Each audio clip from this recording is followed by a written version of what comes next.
एक बार भगवान बुद्ध जेतवन विहार में रह रहे थे। भिक्षु चक्षुपाल भगवान से मिलने के लिए आए थे।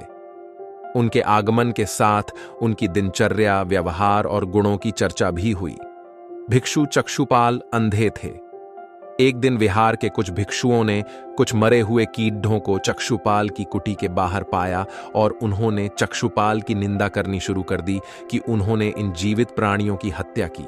भगवान बुद्ध ने निंदा कर रहे उन भिक्षुओं को बुलाया और पूछा कि क्या तुमने भिक्षु को कीड़े मारते हुए देखा है?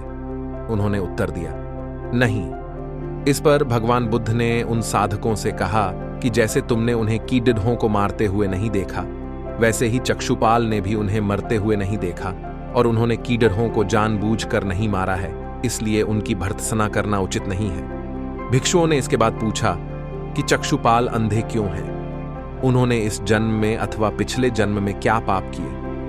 भगवान बुद्ध ने चक्षुपाल के बारे में कहा कि वे पूर्व जन्म में एक चिकित्सक थे। एक अंधी स्त्री ने उनसे वादा किया था कि यदि वे उसकी आंखें ठीक कर देंगे तो वह और उसका परिवार उनके दास बन जाएंगे। स्त्री की आंखें ठीक हो गईं, पर उसने दासी बनने के भय से यह मानने से इनकार कर दिया। चिकित्सक को तो पता था कि उस स्त्री की आंखें ठीक हो गई हैं, वह झूठ बोल रही है।